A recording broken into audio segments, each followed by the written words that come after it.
Welcome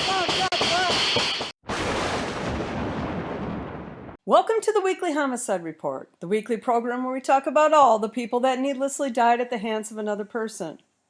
So let's take a look at this week's graph. 25 people were murdered in Chicago this week. That's the most of any week this year. In 2021, they had 797 murders, and we're officially past the halfway mark in 2022, so they're doing way better than they were last year. Philadelphia had 17 murders this week, which is the worst week they've had all year as well.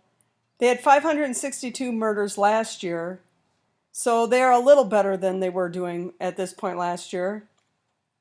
Baltimore had 7 murders. They had 338 last year, so they are well ahead of that this year. The St. Louis area showed 17 on the site that I use, but it showed 0 last week, so this is a 2-week total, was the 17. They had 380 last year, so they're doing better this year than they were last year. I could only find 2 homicides for Milwaukee, which I find a little hard to believe, but if that's it, then they're doing pretty good for a holiday weekend. Milwaukee had 197 murders last year, a record they're likely to break again this year. Washington, D.C. had 5 homicides, and with 233 homicides in 2021, they're doing slightly better than they were last year. There were 27 mass shootings last week, the most in any one week all year. I covered some of them. The Highland Park, Illinois one becoming the 15th mass murder of 2022.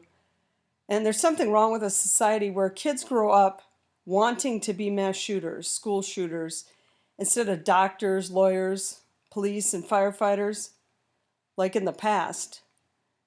But this young man that did this, and I'm not even going to say his name, had severe mental issues. And this easily could have been prevented.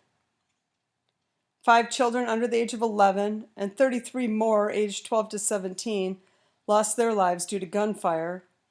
I covered the Akai Steele one. He shot and killed himself. He was 3 years old. There were 28 defensive use of a firearm incidents reported. I covered a couple of them. Let me know in the comments if these types of videos are something that's interesting or not. Also, if you missed it, I covered this story about a guy who got a 10-year sentence for having sex with a horse, actually multiple times.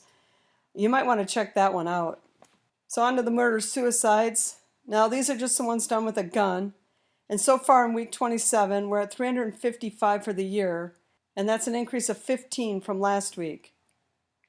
Well, that's all I have for you today, but I'll be back next week with the week 28 numbers. Until then, have a great week, and I'll catch you next week.